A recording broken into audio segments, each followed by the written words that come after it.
In July of 2023, we were officially introduced to the next big bad of the franchise.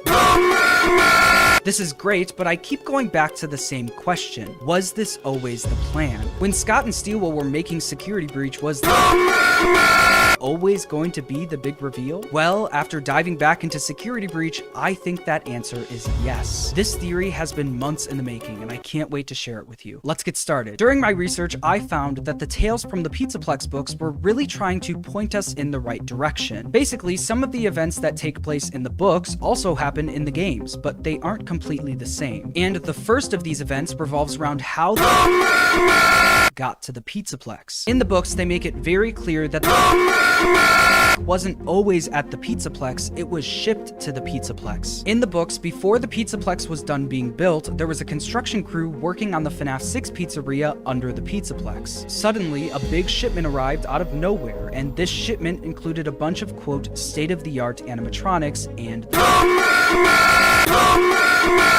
stuck out from the rest of the animatronics because it was old and burnt. Meanwhile, the other animatronics in the shipment looked brand new. The construction workers were told that the delivery was happening, but were confused about what the delivery contained. Saying, quote, state-of-the-art animatronics? It was weird to be receiving these now, when the building was little more than an open framework. This is how got to the Pizzaplex in the books, but what about the games? Well, throughout Security Breach, there's these white sticky notes scattered everywhere. Everywhere you turn in this mall, you can find more of these white sticky notes, which tells me that Steelwool really wanted us to see them. And if you look at enough of the sticky notes, they actually start to tell a story. And I can actually put this into a timeline, a FNAF Security Breach white sticky note timeline. First, we see import pending 6 a.m., indicating that a shipment was scheduled to arrive at the Pizzaplex at 6 a.m. We then see a label confirming that the shipment arrived at the Pizzaplex, along with a package number and the word return next to some question marks. The question marks tell us that they don't know where this package came from. Then things get worse. We get a sticky note saying unknown and a bunch of scribbles, followed by a bunch of package labels with question marks on them. If you haven't picked up on it already, this is almost the exact same scenario from the books. A shipment arrives at the Pizzaplex and the workers are confused about what it is. But it doesn't stop there. In the games, we actually learn who sent that shipment and what was in it. In FNAF AR, we learn about the Fazbear Funtime Delivery Service. This is a real delivery service in-universe where you can have an animatronic shipped to your house for special events. In order to do this, Fazbear Entertainment actually rebuilt all of the old animatronics from the past. And the company responsible for shipping these animatronics to people's houses was DLZ Shipping Solutions. We see Jimmy from the shipping company talking to Fazbear Entertainment in the FNAF AR emails. Fazbear is asking Jimmy for help concerning a virus in their system, but he never responds. Later on in the emails, someone finally does respond, and it's Vanessa created a fake email address and proceeded to take over for Jimmy and gain access to DLZ Shipping Solutions. Lewis from Fazbear Entertainment calls her out for this. Quote, I didn't want to put this in writing, but over the weekend, did you happen to create an IT department email address for yourself and use company credentials to reach out to a subcontractor and access their system? With Vanessa now in control of the shipping company, she sends a shipment to the Pizzaplex. This shipment is the one we see on the white sticky notes. I know this because grouped with all of the shipping sticky notes is one that says remember Jimmy, referring to Jimmy from DLZ Shipping Solutions. So we know Vanessa sent this unknown shipment to the Pizzaplex, but what was in it? Well, I believe it was all of the FNAF AR animatronics and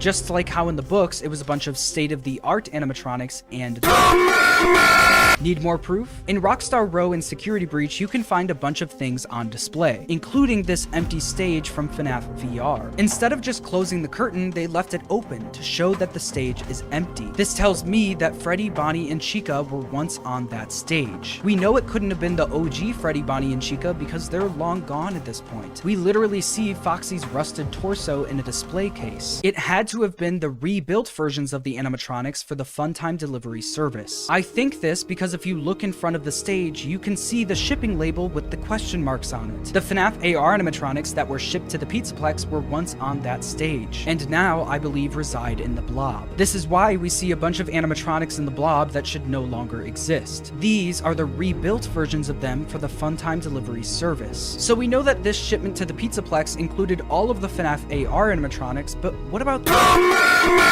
is there any proof that was also shipped to the Pizzaplex? The following discoveries are the reason I decided to make this video, so hold on to your seats. So we know that this shipment to the Pizzaplex is a big deal in the books and the games, but they're not 100% the same. The same things happen, but some details are swapped out. Like for example, in the books, the shipment arrived to a construction crew before the Pizzaplex was done being built. But in the games, this shipment arrived after the Pizzaplex was done being built. So the question now is, does what happens next in the books also happen in the games? In the books, after the shipment arrives, one of the construction workers takes the and basically tricks it into doing his busy work. The workers were told to tear off the limbs and heads of a bunch of endoskeletons and pile them up. So the construction worker proceeded to plug his laptop into and program it to do the job for them.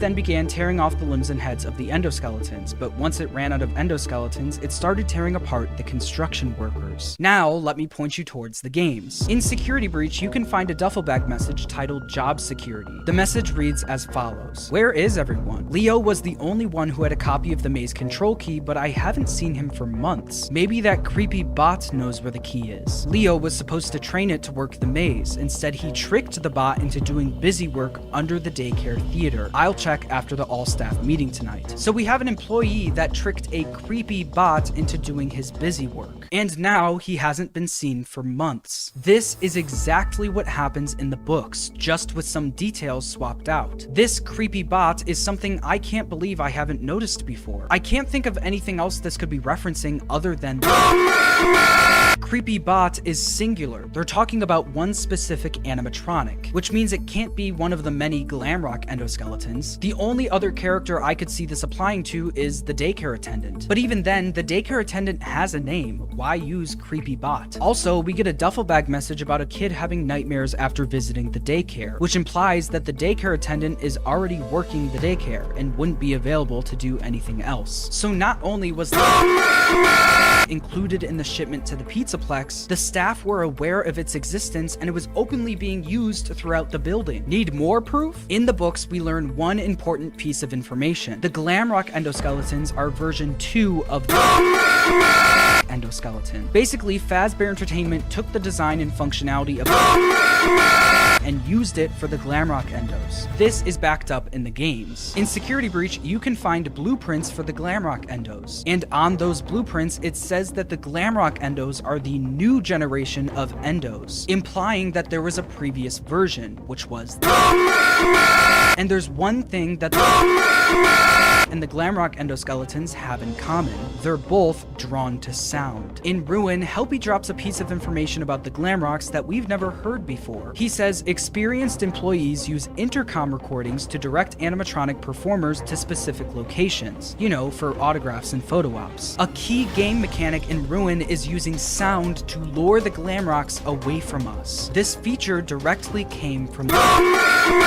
in the books, it's established that the main way to lure the away is by using sound. And among the sticky notes about the unknown shipment to the Pizzaplex, there's one that says, "It is drawn to sound." Just like the creepy bot description from earlier, it is singular, which means whoever wrote this was talking about one specific animatronic. And I believe that to be so we know that was shipped to the Pizzaplex, and we know that the staff knew about it. But what happens after that? Well, let me point you towards the Endo Daycare in Security Breach. This area has been overlooked for so long because we didn't really know what to make of it until Help Wanted 2 came out. In the Endo Daycare minigame in Help Wanted 2, it's our job to teach an Endo how to behave. We learned that the Endos are essentially toddlers that need to be taught what's right and wrong. This is why this area resembles a daycare. Here, young animatronic endoskeletons learn how to associate with guests. Motivation chips encourage our youth to one day develop a personality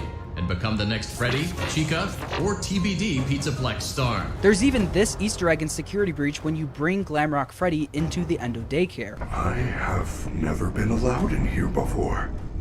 This must be where I was born. He says this in the exact same room the Help Wanted 2 minigame takes place in. This is where the endos are given their personalities and taught how to behave. When we teach the correct behavior, it displays a check mark. This is actually laid out on the doors in this area in Security Breach. You see right and wrong behaviors matched with check marks and X's. But you'll notice that Vanessa's famous purple spray paint is all over the doors, which begs the question, what was Vanessa doing here? Well, to figure this out, we have to look at the door in the room where we train the endos. On the door, we see Glitchtrap spray painted next to an endo with bunny ears on its head. With Help Wanted 2 telling us that this room is where endos are given personalities and taught how to behave, I think this door is indicating that the goal was to transfer Glitchtrap into the physical world through This door can also be found in Help Wanted 2, which tells me once again that Steelwool really wanted us to see this. After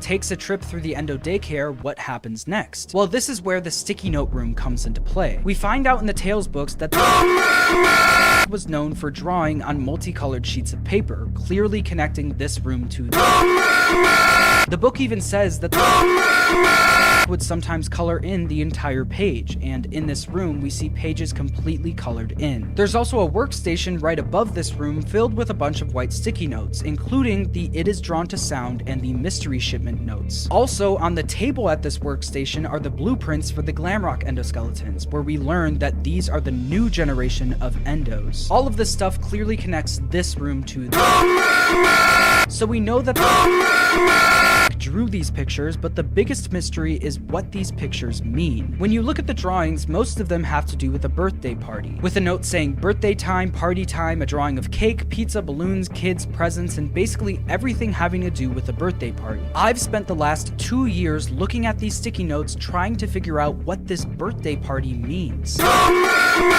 In the books, never attends any sort of birthday party, so why would in the games want to draw about birthday parties? Well, I think the answer might have been right in front of us the whole time. I've spent an embarrassing amount of time looking at these 3 images, the texture files for the sticky notes, trying to figure out what they all mean. But the one thing that I've been missing is the context of the drawings. For a year and a half now, I've been saying that Security Breach is about environmental storytelling. So looking at where the sticky notes are placed in this room is almost as important as what's drawn on them. And in the sticky note room, there's some key drawings that Steelwool obviously wanted us to see. There's the drawings clearly sitting on top of the cardboard box in front of a candle. There's This Is My Home Leave clearly on display as well. But even then, these things are not organized whatsoever. They're scattered all over the place, except for one spot. In the back of the room behind this wooden post, you can find 6 sticky notes that are unlike the rest. In a room full of drawings scattered everywhere, these are perfectly lined up in a grid and being lit by a candle. Looking closer at them, I noticed that these were the sticky notes with the arrows on them. The drawings with the arrows always confused me, until I looked at the rest of the drawings in this grid. We see pictures of kids, fun and games, and then stop,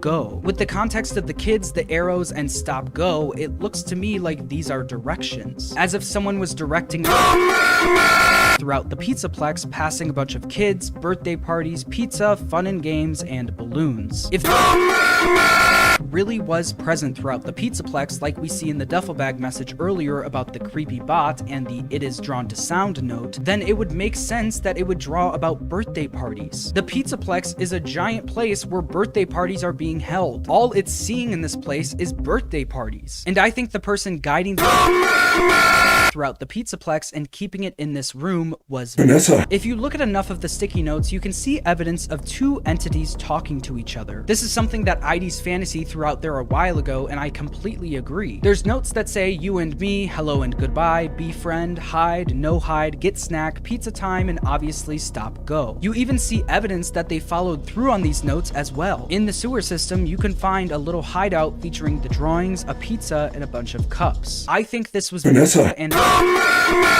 communicating with each other. I think it's pretty clearly laid out that Vanessa was highly involved with Glitchtrap and whether that be through the trailers. When I first found you, you were nothing. There is more going on here than you realize. Vanessa in Help Wanted. Don't worry. I'll be ready. And I won't let you down. or the spray paint in the Endo daycare from earlier. She was clearly heavily involved with and I think that's also shown to us through this drawing in the sticky note room. This drawing of someone holding a flashlight is a lot different than the other drawings of kids wearing birthday hats. That's because I think this could be a drawing of Vanessa holding her flashlight and wearing her security hat, further solidifying her being present down there. But even then, the drawing didn't fully convince me. That could be any security guard. The thing that really convinced me was this. When you're going through the sewer section of the game, you pass by the little hideout and a bunch of drawings, eventually leading you to the sticky note room. But right before you get there, one character comes out of nowhere and starts chasing you all the way to the sticky note room. Vanessa. Help Wanted 2 explains to us that when an Endo is being trained in the Endo daycare, it starts off as a blank robot. Think of the staff bot in front of you as a blank canvas. Then essentially grows up as you teach it more and more. Congratulations, you are now teaching at a 4th grade level.